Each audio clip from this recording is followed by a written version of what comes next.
Today's video, I'm going to be talking about living below your means.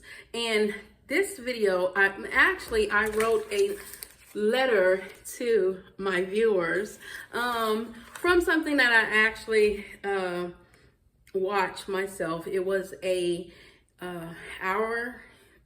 maybe hour 15, hour 20-minute long video from Think Media, and they posted it today on their page and on their platform. And this is what inspired me to talk about this subject about living below your means.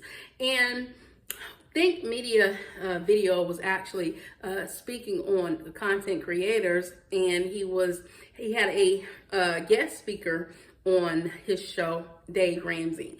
And I just wanted to share my experience and my knowledge of Dave Ramsey and how I came about learning about him and how I implement his teachings now into my life. So I basically wrote what I wanted to say about this video. And a lot of my videos, I literally I speak off the top of my head or either I make keynotes and I talk about what I want to talk about on the video via my keynotes. But for this particular video, I wanted to make sure I said exactly what I was feeling, and I wanted to make sure that message got across the correct way. So this video is entitled Living Below Your Means.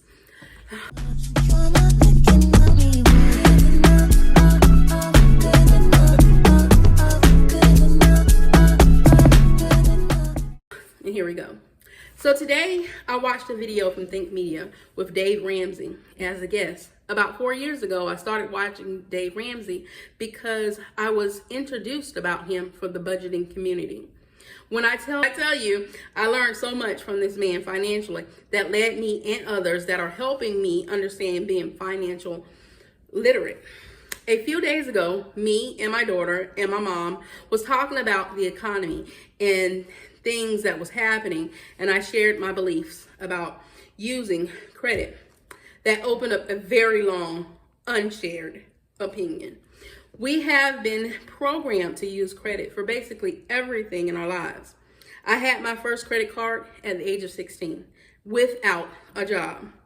It was controlled by my mother, of course, and my parents did teach me the importance of credit. But the truth is, you don't need credit. What you need is money. Most people live above their means versus living below their means, myself included, at a large part of my adult life. Now, material things never really mattered to me, but I did like to live in nice areas because I had 5 small children and I was a single parent at some point in my life. Now my belief is I don't use credit cards, and I'm on my journey to becoming debt-free. As Ramsey has showed us, most people are everyday millionaires, and yet instead they use more money on paying interest of things they have paid versus cash if they will only have saved before purchasing. In this economy, we must do everything we can to save what we can to plan for our future. For it is written in the Word of God that for the borrower will always be a slave to the lender. Principles I now live on. I encourage everyone to look into the 7 baby steps to financial freedom. It's not what most people will do, but it is what everyone can benefit from. We must first start by budgeting, setting goals, making a plan, and sticking to it to achieve what we need to do. I'm going to share these steps that are not my plans, but Dave Ramsey, that I have developed within my life, what have allowed me to take off without having complete disaster now that I'm in the middle of a family crisis. Today, I spent the majority of the day planning for the rest of the year and my ultimate goal of staying on track to become debt-free. I encourage you to take the time that is needed to develop a plan to lead you to financial freedom of becoming debt-free. Another thing I absolutely love was Dave Ramsey reaffirmed what I had been saying about shorts as a content creator on YouTube. And I like to end this video by basically saying thank you, Sean from Think Media, and for bringing Dave Ramsey on your platform in order to talk to content creators such as myself and others. And also I would like to thank Dave Ramsey for allowing God to use him to help me and so many others. And like I said, a lot of people don't realize the monies that you use and really throw away when it comes to financing or credit cards and stuff like that. And a lot of these credit card companies, they're banking on people basically living off of credit. And of course, a lot of people don't go into getting credit cards to live off of credit cards. Now, you have some people that just really don't care one way or the other, but I'm not talking about those people. I'm talking about people who got credit cards and they was going to use them as a way of maybe getting something and then just paying off over time. But just like the economy that we're in now, you don't know sometimes when life is going to happen, and then maybe you're not going to have the funding that you once had for those credit cards. And then what ultimately happens? Either you rob Peter to pay Paul, or you let it go, and then therefore it develops into bad credit.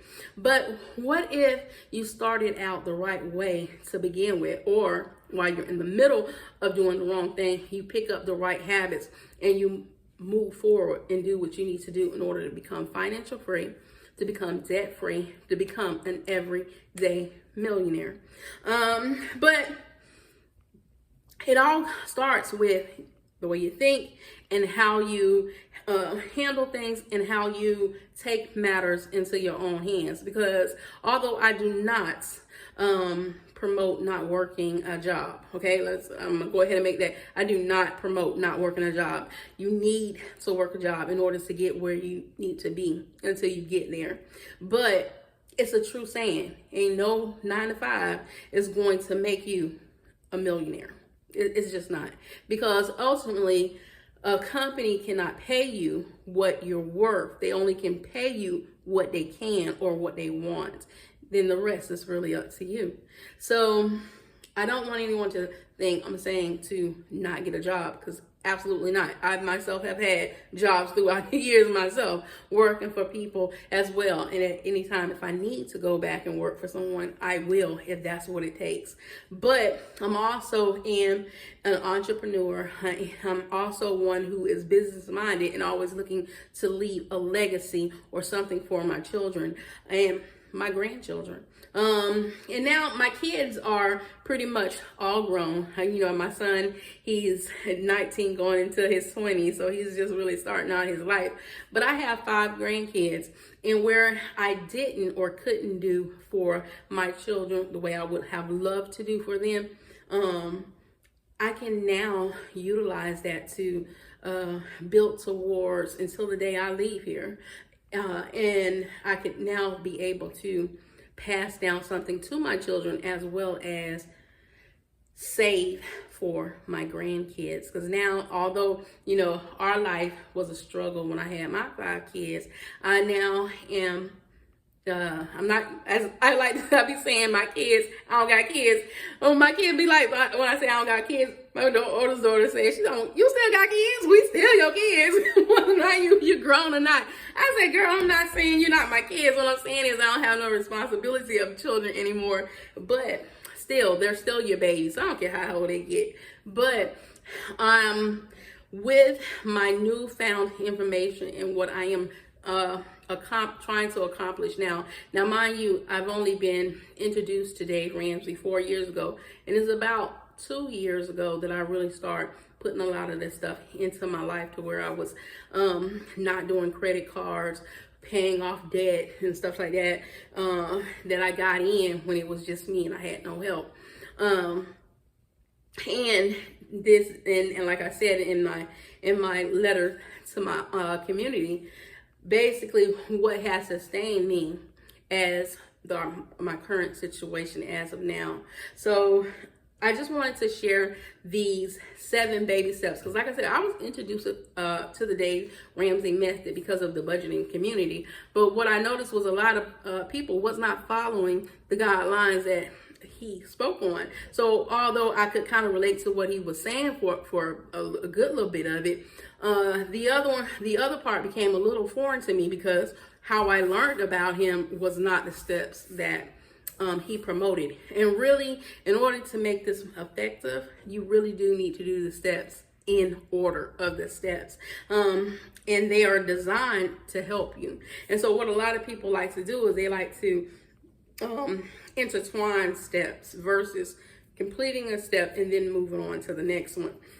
Because when you add too much on to an already difficult process because you were programmed to believe or think one way, it just becomes even more harder. So at this point, I'm going to share what the 7 baby steps is. And this is the Dave Ramsey method of an everyday millionaire. Step 1, save $1,000 for your starter emergency fund. And $1,000 isn't a lot of money, but what it does do is if something does come up, you at least have $1,000 to go towards that. But do that as quickly as possible. Step 2, pay off all your debt. And this is where I'm still in. I'm still in the pay off all your debt part. And now I really have to kind of go back to step 1 to saving $1,000 strictly for emergency fundings as well. So that process, especially after these past couple of months, I have to start that one over again. So this is where I'm kind of intertwining in between the two because I got to put aside $1,000 where I know I just cannot touch whatsoever for absolutely anything, no matter what happens, unless it's an emergency, of course. And that's the only thing I have to rely on in order to not interfere with anything else going on. And then I'm smack dab in the middle of paying off debt. Like a lot of my debt now I have is student loans for my daughter that I took out for her to go to college, which she did graduate. And that was something I wanted to make sure she had the opportunity to do. And then I think I might have a couple of medical bills on my credit, but for the most part, there's not a lot there on my credit. But the student loans that I signed, it's a big chunk. So I have to make sure I start tackling that and handling that to get that off of there. Older, smaller debt that I had that unfortunately I had to rob Peter to pay Paul with, and that actually got me in that situation to begin with. A lot of that stuff is taken care of. So I'm mostly focusing now on student loans, and I'm focusing on medical bills that I can afford to pay off, because throughout the years, some of them, and yeah, it's not a whole bunch. I think step 3 is to save 3 to 6 months of expenses in a fully funded emergency fund. And basically what that is you take all your bills, everything, and you add it up for that month, and whatever that comes up to, you multiply it by 3 to have the bare minimum saved up in case, of course, you lose your job, you're unable to work, and then you live off of that. And then after you reach the 3-month goal, you want to try to save up at least 6 months worth of income. So just in case you have to not be able to work, you get sick, you have a family crisis, you can live within that until you're able to get back on your feet and to go work. That right there, step number 3, is very good to have. I mean, try to get that goal done as soon as possible, for real. Step number 4, invest 15% of your household income in retirement. I myself am 50 years old, and I definitely need to, although I don't believe I'll be start working anytime soon, but who knows? None of us know what the future holds. So I really have to get into saving towards that, being that a big chunk of my adult life I was self-employed versus working for other people. So a lot of retirement funding I really wasn't even thinking about what far as like within my adult life with my kids. I was trying to make it from one day to the next with our kids. Retirement was not something I was thinking about. And now at 50 years old, I think I want to work until I'm about 65, maybe 70. You know, that's my retirement. 70, I think, you know, if Lord willing, if I'm still here. I don't mind working, because with me, I feel like if I'm not working, then yeah, I could take off and work whenever I want to and enjoy myself. But I think working really keeps me going. Okay. And just right now, especially with the goals that I'm trying to obtain, I just don't see me stop working anytime soon. So, but step 4 is to invest 15% of your household income to retirement. Step 5 is one I did miss out on for my children. Hence the reason why I had to take out student loans for my daughter that really, really wanted to go to college. And is save for your children's college fund. I wish I was doing this during those times, even if I could have saved up a little bit of money, because one of the reasons I wasn't able to go to law school myself is because by the time it came for me to go to school, you know, my parents did not have money saved up for me to go to college. So I had to find other alternatives in order to do that. Then life happened. I had kids, and then I went back to school, studied law. But if there was something in place that could have helped my parents, or if there was something in place that could have helped me with my daughter, maybe then I wouldn't have to take out loans. So step number 5 is so important. And if you don't have kids, it could be a college fund saved up for your grandkids, like I'm doing now, a college fund saved up for a niece or a nephew that you just know they got so much going for them, and you just want to have something set aside to help them out. Step 6 is to pay off your home early. Step 6, okay, on step 2, when it was talking about the debt, it wasn't telling you to pay, not have a house debt, because out of all the debt you probably have to have for most people, unless you just have a lot of money sitting around to where you can purchase a home, is your house. So for the most part, people probably will have to finance their home. But with great credit, a lot of money, well, not necessarily relying on credit, but with no debt, a lot of money, you can probably get into a good mortgage that you, with not a lot of interest, or you can probably save up enough money to pretty much buy one, just probably not a really expensive one. Okay, but nowadays houses are going for from anywhere from $200,000 on up. So long are the days where you probably could have bought a house for $30,000 or $40,000 or $56,000. So those are gone. I think those are my grandmother days.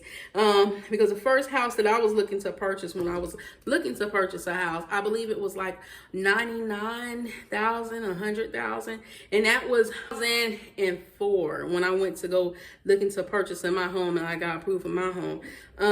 But I haven't did this process ever since that. But I have had family that have purchased recently, a few years ago. I watched them go through their stuff and what they, what they shared with me. And at one point I had said I didn't want to get into buying another home. I just basically, after my kids that got grown, my plan was to just go and travel the world, because that was something I never was able to really do. We went on vacations and stuff, but I really wanted to just go around and see the world. So I was thinking, get in my car, ride around the United States, because I didn't care for flying, and just experience the world once I reached a certain age. But now with the grandkids and stuff like that, and just where my mind and my head is now, I really do want to own my own home now. And so therefore I am looking into doing that as well. And hopefully by the time I'm ready, I have enough where I could either pay most of it off, or get a very, very good interest rate when it comes to buying a home right now. But anyhow, when that time comes, but that's what step number 6 is basically to pay your house off early. So for me, it will be actually probably getting into one with very, very low interest, or possibly even paying it off if I can. Step 7 is to build wealth and just give. When you have a mortgage, when you have a house and you ain't worrying about a mortgage, when you have money saved up for retirement, when you have a fully funded emergency fund for 6 months, when you have all your debt paid off, and when you have that extra backup savings, then you're pretty much debt free and can do whatever you want and help whoever you want and give whenever you want. And that's the 7 baby steps of the everyday millionaire. And I would suggest, y'all go over, because Dave Ramsey, he does have a YouTube platform. You can go over there and watch him, as well as he has other books and he has programs to help you on your journey. But I just wanted to share this because, like, literally today, I'm telling you, was my re-evaluating, because I have a lot of this stuff back home, and as most of y'all who have spoken with me know that I'm not actually home right now, but I just had to look at it again and see from where I'm at now, where am I going to do moving forward, and what is the game plan moving forward in order to achieve the goals that I am looking to achieve. Like the Bible said, write it down and make it plain. And that's basically saying, write down your goals, write down your plans, and make them plain, so that way it can be executed and done the correct way. So I hope this information has helped. As always, be your brothers and sisters keeper. Keep God first. And Toodles.